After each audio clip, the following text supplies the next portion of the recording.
Friends എല്ലാവർക്കും നമസ്കാരം. നമ്മുടെ ഇഷ്ടപരമ്പരയുടെ പുതുപുത്തൻ വിശേഷങ്ങളിലേക്ക് ഏവർക്കും സ്വാഗതം. അങ്ങനെ അനുവിനെ പെണ്ണ് കാണാൻ ചെറുക്കനും കൂട്ടരും നാളെ തന്നെ വരുമെന്ന് ബ്രോക്കർ വിളിച്ച് ബാലനെ അറിയിക്കുകയാണ്. ഇക്കാര്യം കേൾക്കുമ്പോൾ രാമേട്ടൻ ചോദിക്കും, ഇപ്പോഴേ അവളെ കല്യാണം കഴിച്ച് അയക്കേണ്ട കാര്യമുണ്ടോ ബാല? അവൾ പഠിക്കുകയല്ലേ എന്ന് ചോദിക്കുക. അതിന് കല്യാണം കഴിഞ്ഞതിന് ശേഷം എത്ര പേര് പഠിച്ച് ജോലിയൊക്കെ മേടിക്കുന്നുണ്ട് രാമേട്ട. ഇത് അനുവിന് കിട്ടാവുന്നതിൽ വെച്ച് വളരെ നല്ലൊരു ബന്ധമാണ്. ചെറുക്കൻ ബാങ്ക് ഉദ്യോഗസ്ഥനാ. അതുമാത്രമല്ല ആ കുടുംബവും നല്ലതാ. ഞാൻ എല്ലാവരും പറ്റിയും വ്യക്തമായിട്ട് അന്വേഷിച്ചിരുന്നു എന്ന് പറയാം. ഈ കല്യാണം നടക്കുവാണെങ്കിൽ അത് അനുമോളുടെ ഭാഗ്യമാണെന്നേ ഞാൻ പറയുള്ളൂ. എങ്കിലും ബാല, അവളെ പറ്റി നിനക്ക് എന്തുമാത്രം സ്വപ്നങ്ങളും ആഗ്രഹങ്ങളും ഒക്കെ ഉണ്ടായിരുന്നതാ. നീ എപ്പോഴും പറയാറില്ലായിരുന്നോ അവളെ പഠിച്ചൊരു IAS ആക്കണോന്ന്? എന്നിട്ട് ഇത്ര പെട്ടെന്ന് എന്താടാ നിനക്കിത് എന്തു പറ്റി? പെൺകുട്ടികൾക്ക് സ്വന്തം കാലിൽ നിൽക്കണം, ഒരു ജോലി വേണം എന്ന് എപ്പോഴും പറയുന്ന നീ തന്നെ സ്വന്തം മകളുടെ കാര്യത്തിൽ ഇങ്ങനൊരു തീരുമാനം എടുത്തതിലാ എനിക്ക് വിശ്വസിക്കാൻ പറ്റാത്തത് എന്ന് പറയണം കേട്ടോ. അവളുടെ കോഴ്സ് കഴിയാറായല്ലോ രാമേട്ട. സിവിൽ സർവീസ് എക്സാം ഒക്കെ ഇനിയും എഴുതാനും സാധിക്കും. അതുകൊണ്ട് ഈ ആലോചന വേണ്ടെന്ന് വെക്കേണ്ടെന്ന് തന്നെയാ എൻ്റെ തീരുമാനം. അവർ വന്ന് കണ്ടിട്ട് പോട്ടെ. നല്ല ബന്ധമാണെങ്കിൽ നടത്തിവിടാം. ആ ചെറുക്കനും കൂട്ടരും എല്ലാവരും വിദ്യാഭ്യാസത്തിന്റെ വില അറിയുന്നവരാ. അവരെ പഠിപ്പിക്കുകയും ചെയ്യും.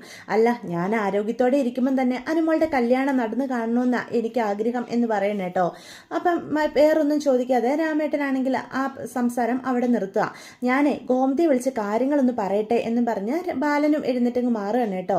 അപ്പൊ ആകാശനാണേലും ഈ കല്യാണം ഇത്ര വേഗം വേണ്ട എന്ന് തന്നെയാണ്. പക്ഷെ അച്ഛനെ എതിർത്ത് പറഞ്ഞിട്ടൊന്നും ഇനി ഒരു കാര്യമില്ല എന്ന് ബോധ്യപ്പെടുക. അതുമാത്രമല്ല അനുവിനുള്ള വിശ്വാസം ആകാശനും അവസാനിച്ചിരിക്കുകയാണ്. അതുകൊണ്ട് എതിർത്തൊന്നും പറയുന്നില്ല കേട്ടോ.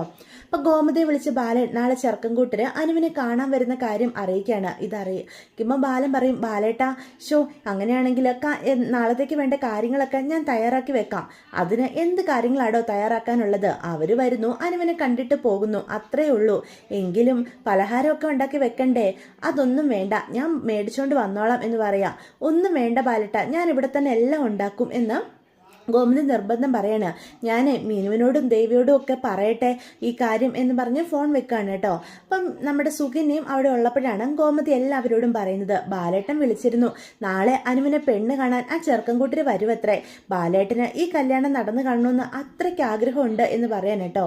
അപ്പൊ പെട്ടെന്ന് മീനും മിത്രയും ദേവിയും കൂടി ചോദിക്കും, ഇത്ര വേഗം അവളെ കല്യാണം കഴിച്ച് അയക്കണോ അമ്മേ എന്ന് ചോദിക്കുക. പിന്നല്ലാതെ ഈ കല്യാണം നടക്കണം. ബാലേട്ടന്റെ മാത്രമല്ല എന്റെയും ആഗ്രഹം അതാ. അവളിലുള്ള എൻ്റെ എല്ലാ വിശ്വാസവും അവസാനിച്ചതാ.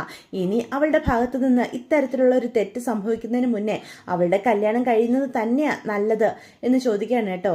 അമ്മേ, അവൾ ഒരു തെറ്റും ചെയ്തിട്ടില്ല എന്ന് ദേവി മീനും പറയാം. വേണ്ട, നിങ്ങൾ ഇനി അതിനെപ്പറ്റി ഒന്നും സംസാരിക്കേണ്ട.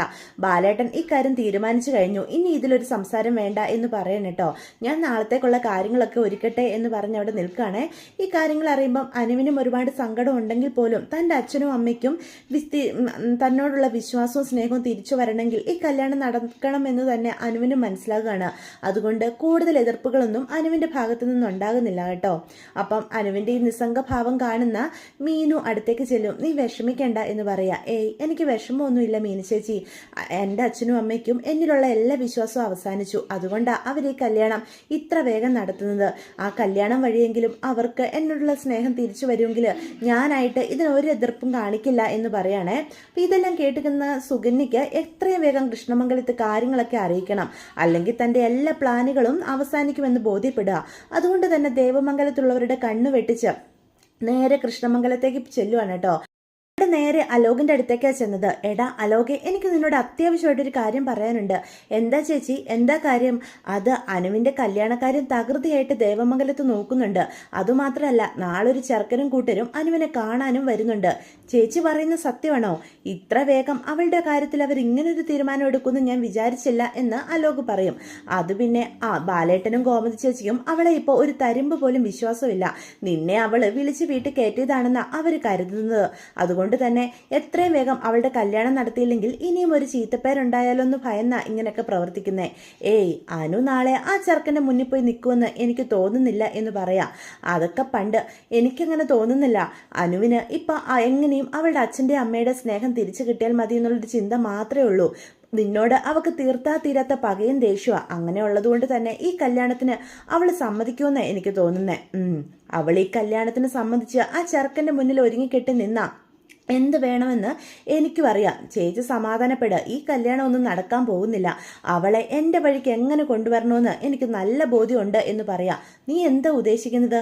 അതൊക്കെ ഞാൻ ചേച്ചിയെ വഴിയെ പറഞ്ഞു തരാം. നാളെ അവർ വരട്ടെ, അവളുടെ പ്രതികരണം എന്താണെന്ന് അറിയട്ടെ. അതിനുശേഷം അവളെ എങ്ങനെയെങ്കിലും ഇനിയിപ്പം എത്ര നെറുകെട്ട കളി കളിച്ചിട്ടാണെങ്കിലും എൻ്റെ വഴിക്ക് കൊണ്ടുവന്ന് എൻ്റെ ഭാര്യയായിട്ട് ഈ കൃഷ്ണമംഗലത്ത് കൊണ്ടുവരേണ്ടതേ എൻ്റെ ആവശ്യം. അവളോടും മാത്രമല്ല, അവളുടെ കുടുംബത്തിലുള്ള ഓരോരുത്തരോടും എനിക്ക് എത്രമാത്രം ദേഷ്യമുണ്ടെന്ന് ചേച്ചിക്ക് അറിയാവോ? എന്നെ ഓരോ തവണയും അവർ തല്ലി ചതിക്കുന്നതിനൊക്കെ പ്രതികാരം അവളിലൂടെ ഞാൻ വീട്ടും. അവളുടെ വേദനിക്കുന്ന മുഖം കണ്ട് അവളുടെ പുന്നാര ഏട്ടന്മാരും അച്ഛനും അമ്മയൊക്കെ കരയുന്നത് ഞാൻ കൺകുളിർക്കെ കാണും. അതിന് ചേച്ചിയുടെ സഹായം വേണം.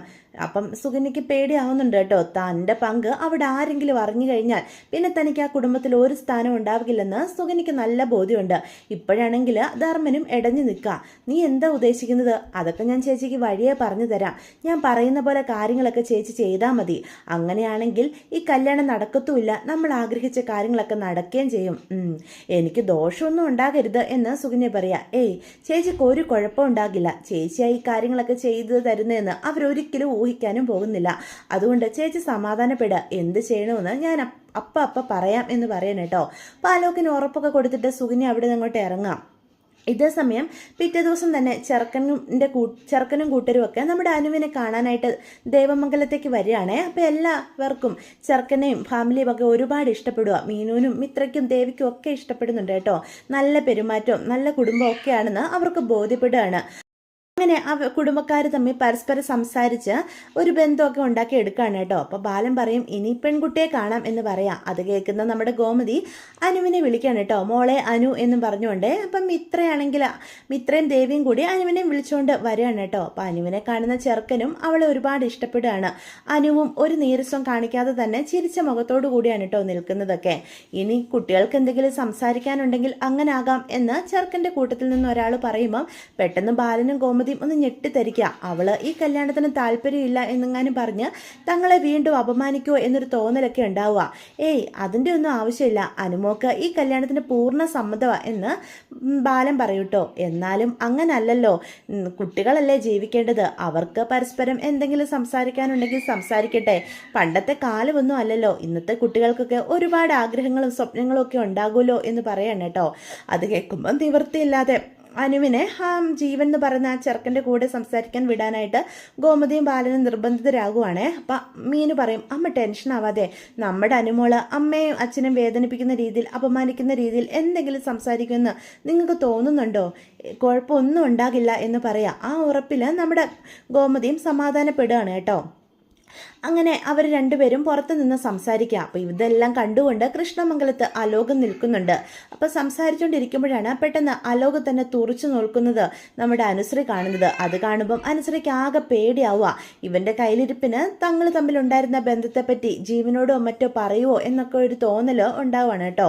നീ അവൻ്റെ കൂടെ ജീവിക്കുന്ന എനിക്കൊന്ന് കാണണോടി എന്നുള്ള രീതിയിലാണ് നമ്മുടെ അലോകിൻ്റെ മട്ടും ഭാവമൊക്കെ. ഒരു വിധത്തിൽ അവിടുന്ന് സംസാരിച്ചു എന്ന് വരുത്തിയിട്ട് അനു അകത്തേക്ക് കയറിപ്പോവുകയാണേ.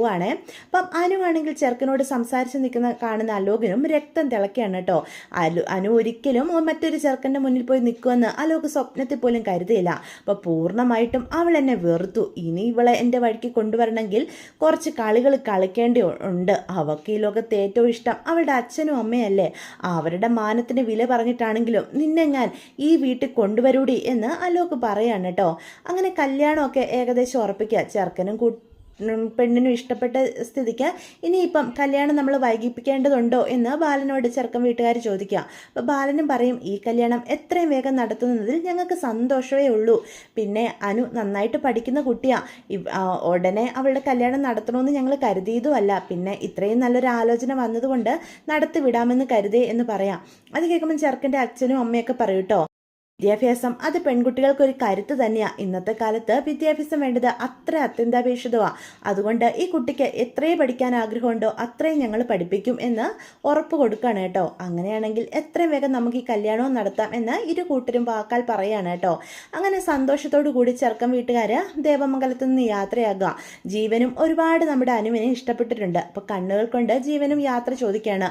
അനുവും തിരിച്ച് സന്തോഷത്തോടു കൂടി തന്നെയാണ് ജീവനോട് പെരുമാറുന്നത് കേട്ടോ. ഇപ്പം അവരവിടുന്ന് പോയി കഴിയുമ്പം ഗോമതിക്കും ബാലനും അങ്ങനെ എല്ലാവർക്കും വളരെ സന്തോഷം തന്നെയാണ്. നല്ല കുടുംബം അല്ലേ ബാലേട്ട എന്ന് ഗോമതി ചോദിക്കും.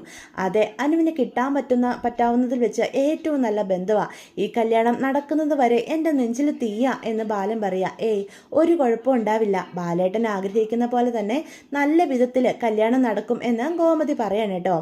അപ്പോൾ അവരവിടെ നിന്ന് ഇറങ്ങിപ്പോകുമ്പം തന്നെ നമ്മുടെ സുകന്യാണെങ്കിൽ ഒരു വിധത്തിൽ വീണ്ടും കൃഷ്ണമംഗലത്തേക്ക് ചെല്ലുക. എന്നിട്ട് രാജശ്രീയുടെ അടുത്തേക്ക് ചെല്ലുക. എന്തായിടി അവിടുത്തെ കാര്യങ്ങളൊക്കെ?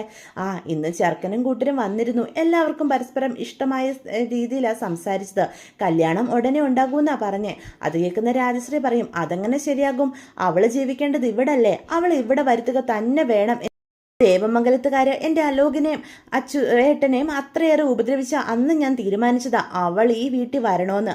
അവൾ ഈ വീട്ടിൽ ഇവിടുത്തെ വേലക്കാരെ പോലെ ജീവിക്കണം. അത് കണ്ട് ആ ഗോമതിയും ബാലനും അവരുടെ പുന്നാര ആൺമക്കളും നെഞ്ചുരുക്കി കരയുന്നത് എനിക്ക് കാണണം. എങ്കിൽ മാത്രമേ എൻ്റെ കലി അടങ്ങുള്ളൂ എന്ന് രാജശ്രീ പറയണം കേട്ടോ. പക്ഷെ ചേച്ചി, അനുശ്രീക്ക് ഇപ്പം അലോകിനോട് ഒരു സ്നേഹവും ഇല്ല എന്ന് പറയാം. അതൊക്കെ നമുക്ക് ഉണ്ടാക്കിയെടുക്കാം. അവളെ നമ്മുടെ വഴിക്ക് കൊണ്ടുവരണം എന്ന് രാജശ്രീ പറയണം കേട്ടോ. അപ്പം അച്യുതനും പറയും, ഞങ്ങൾക്ക് വേണ്ട സഹായമൊക്കെ സുകന്യ ചെയ്തു തരണം. എന്താ വേണ്ടതെന്ന് ഞങ്ങൾ പറയാം. ആദ്യം അലോകിൻ്റെ തീരുമാനം എന്താണെന്ന് അറിയട്ടെ. അവന് മനസ്സിൽ എന്തെങ്കിലും കണ്ടിട്ടുണ്ടാകും. അതനുസരിച്ച് നമുക്ക് മുന്നോട്ട് പോകാം എന്ന് അച്യുതനും ഉറപ്പ് കൊടുക്കാം. അങ്ങനെ അനുശ്രീയെ ഭീഷണിപ്പെടുത്തിയോ ചതിച്ചോ എങ്ങനെയെങ്കിലും കൃഷ്ണമംഗലത്ത് കൊണ്ടുവരണം എന്ന് തന്നെയാണ് കേട്ടോ അവരുടെ തീരുമാനം. ഇതൊന്നും അറിയാതെ പാവനു തൻ്റെ അച്ഛനും അമ്മയുടെ സന്തോഷത്തിനു വേണ്ടി കല്യാണത്തിനൊക്കെ സംബന്ധിച്ച് സമാധാനത്തോടെ ഇരിക്കുകയാണ്. അപ്പോൾ അനു കല്യാണത്തിനോട് സമ്മതിച്ചതോടുകൂടി ഗോമതിക്കും അനുവിനോടുള്ള ദേഷ്യത്തിൽ കുറച്ച് കുറവൊക്കെ വന്നിട്ടുണ്ട് കേട്ടോ. മയത്തിലൊക്കെ ഹനുവിനോട് പെരുമാറാൻ ഗോമതിയും ശ്രമിക്കുന്നുണ്ട്. അപ്പോൾ ഇതൊക്കെയാണ് നാളത്തെ എപ്പിസോഡിൻ്റെ വിശേഷങ്ങൾ. വീഡിയോ ഇഷ്ടപ്പെട്ടുവെങ്കിൽ ചാനൽ സബ്സ്ക്രൈബ് ചെയ്യാൻ മറക്കരുത്. ലൈക്ക് ചെയ്യാനും മറക്കരുത്. നിങ്ങളുടെ വിലയേറിയ അഭിപ്രായങ്ങൾ കമൻസ് വഴി തന്നെ അറിയിക്കാനും മറക്കരുത്.